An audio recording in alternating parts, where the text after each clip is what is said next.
Fala moçada, tudo bem com vocês? Trazendo agora o Prudente de Moraes, a nossa playlist maravilhosa sobre os presidentes do Brasil. O Prudente de Moraes foi o nosso primeiro presidente eleito pela população. Pera aí, Edmar, calma. É porque o Deodoro da Fonseca ele tinha sido eleito pelo Congresso. E agora o Prudente Moraes teve uma eleição e o Prudente Moraes venceu as eleições, né?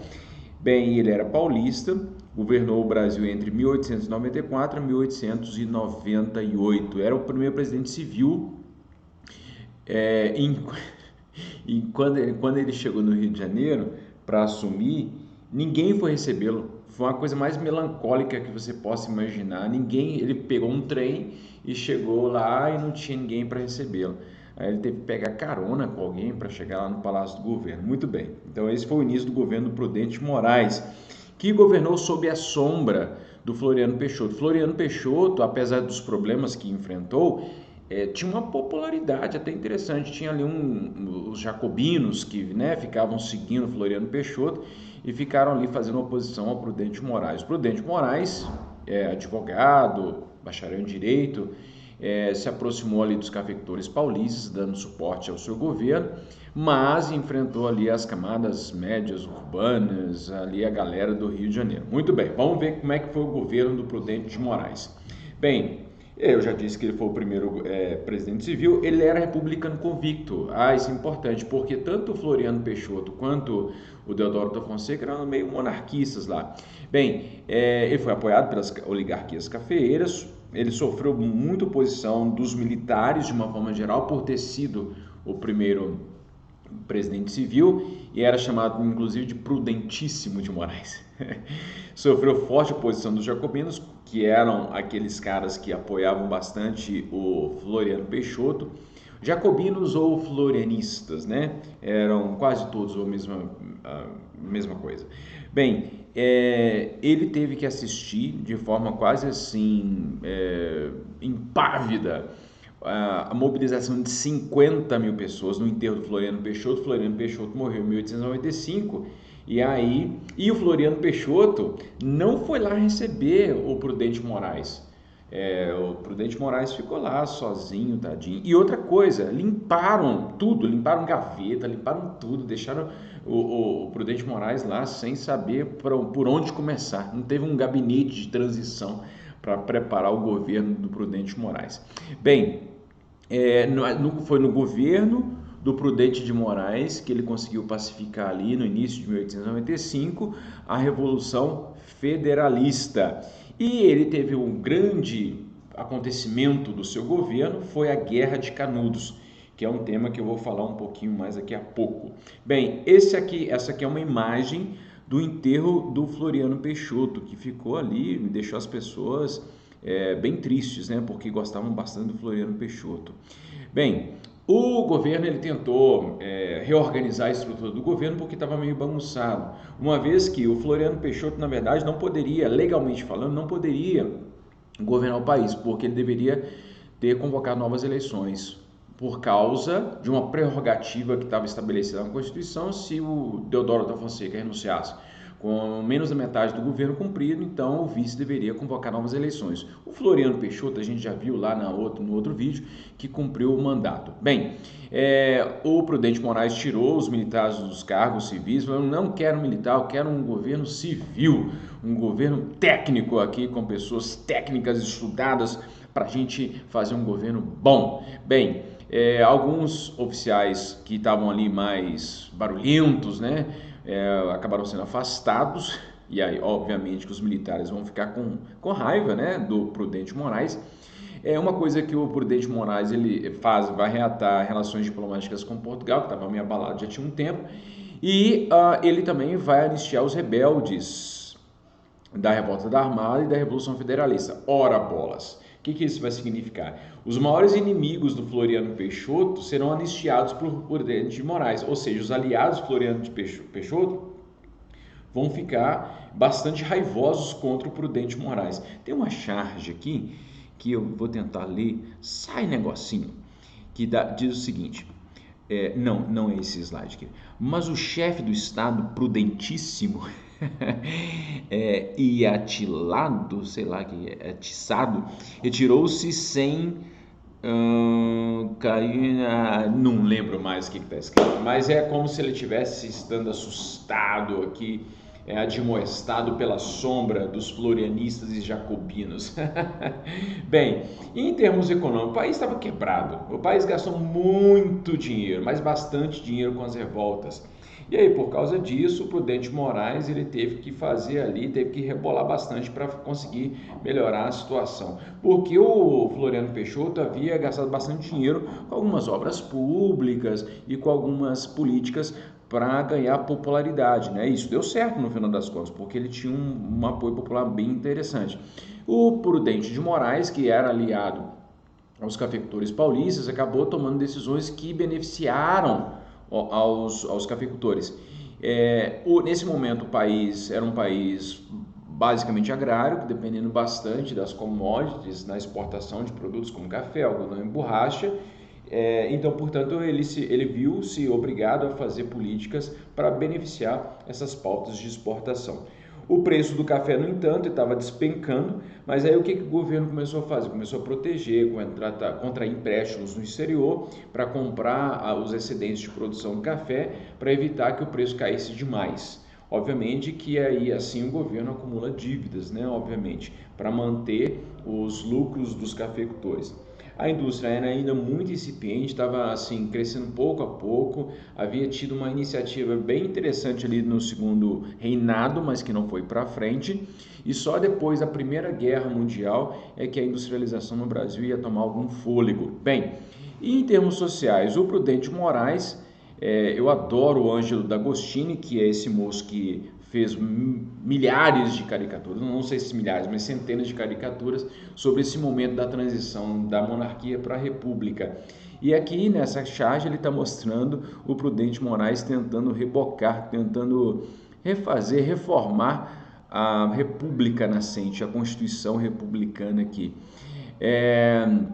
Neste momento, pouco a pouco, está acontecendo um fenômeno importante, que é o fenômeno da urbanização, bem lentamente, mas os poucos centros urbanos crescentes já estavam modificando o modo de vida das pessoas. Então é importante saber que daqui a pouco essas pessoas que estão ocupando os centros urbanos vão exercer um grande papel, tanto em termos sociais quanto também em termos políticos.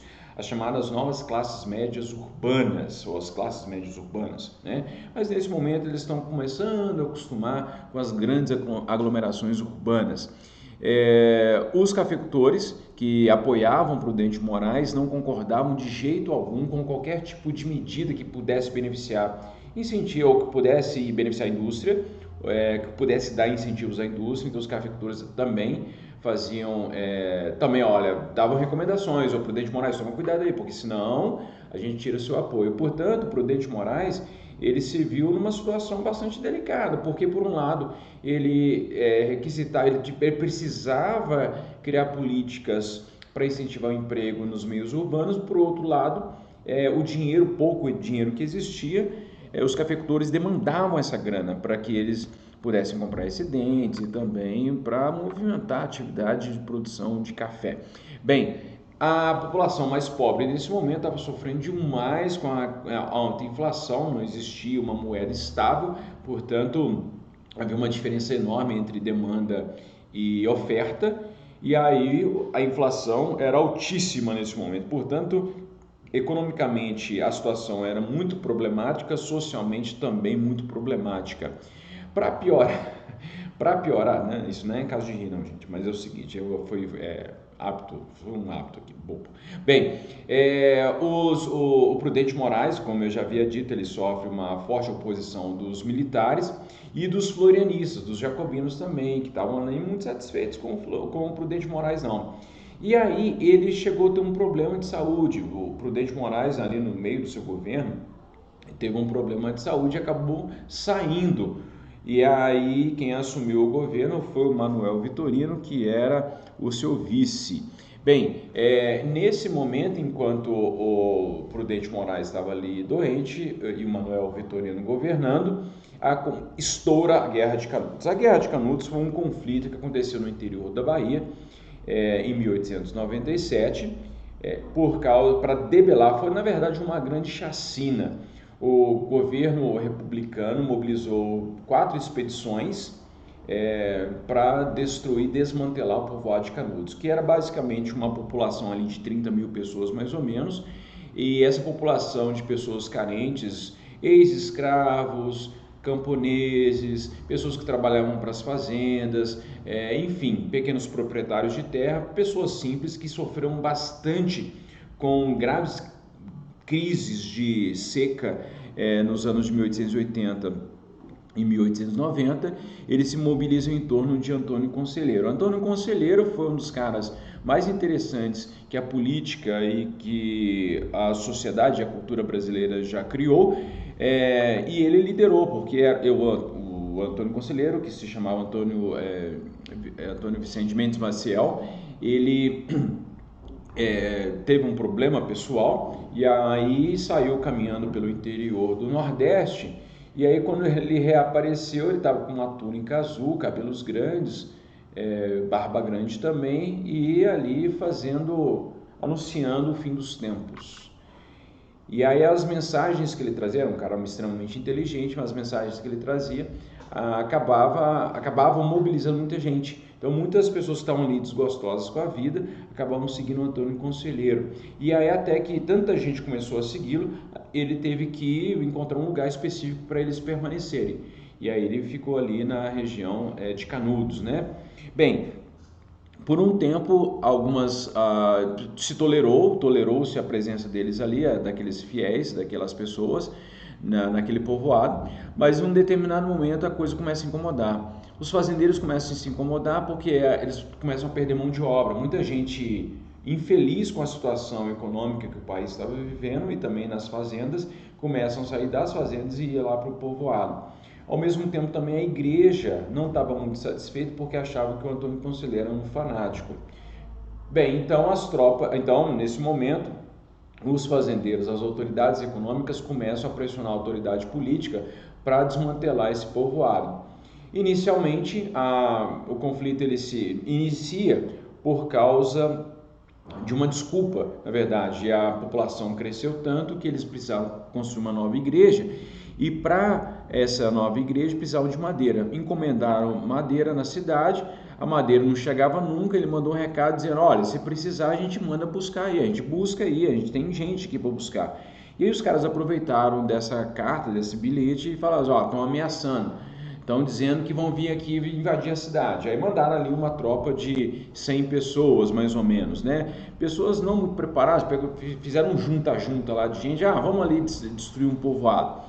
Só que eles nem chegaram à porta do povoado, acabaram sendo afugentados antes de chegar ao povoado. E aí fizeram uma nova expedição com 600 soldados, e aí tomaram uma ataca também, perderam, né, as tropas do governo estadual da Bahia, acabou perdendo também. E aí depois veio já uma terceira expedição com 1.500 soldados, e aí deu um calor. Aí deu um calor bastante interessante assim para o povo sertanejos, né, que moravam lá em Canudos. Mas essa terceira expedição também do Estado e do governo perdeu. Até que no final das contas, o Prudente Moraes, o governo federal, ele apela e mobiliza ali entre 8 a 10 mil soldados. E aí é um massacre, efetivamente um massacre, eles matam ali 20 e tantas mil pessoas. Essa história está descrita de forma excepcional no livro do Euclides da Cunha, chamado Os Sertões. É um dos livros mais bacanas que eu já li em toda a minha vida. Eu recomendo efusivamente que vocês leiam também.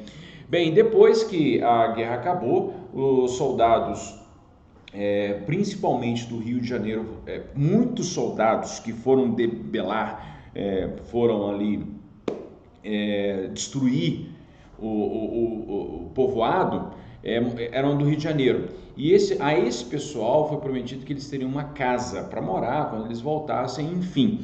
Quando eles voltam, a situação fica meio complicada, na verdade. Por quê? Porque não havia lugar para todo mundo, acaba que eles são depositados nos morros. E alguns soldados trouxeram uma plantinha essa plantinha era típica do sertão e a plantinha se chama favela. E aí acabou que no final das contas, popularmente, os locais onde esses soldados começaram a morar, começaram a se chamar de Morro da Favela e depois virou a favela. Você não sabia disso, agora sabe. Muito bem. Já o Prudente Moraes já havia se recuperado da doença que ele teve e aí ele faz ali uma cerimônia para receber os soldados. O que acontece? Quando ele estava ali, ele sofre um atentado. Ele sofre um atentado, tem ali uma pessoa, tenta matá-lo, ali um cidadão tenta matá-lo e acaba que mata outra pessoa que estava ali no corpo de proteção do Prudente de Moraes. Mas o Prudente de Moraes então sofreu um atentado, quase morreu, desviou da bala lá igual Matrix e aí acabou passando ileso do atentado. Muito bem. Depois que passa o atentado, ele já tem um pouco mais de tranquilidade, se é que a gente pode dizer assim, para terminar o seu governo, né? Bem, eu queria destacar uma frase aqui do Euclides da Cunha sobre a Guerra de Canudos, que é uma das últimas frases que ele diz no seu livro Os Sertões. Ele diz o seguinte: Canudos não se rendeu. Exemplo único em toda a história, resistiu até o esgotamento completo. Vencido palmo a palmo, na precisão integral do termo, caiu no dia 5 de outubro de 1897. Ao entardecer, quando caíram seus últimos defensores, que todos morreram.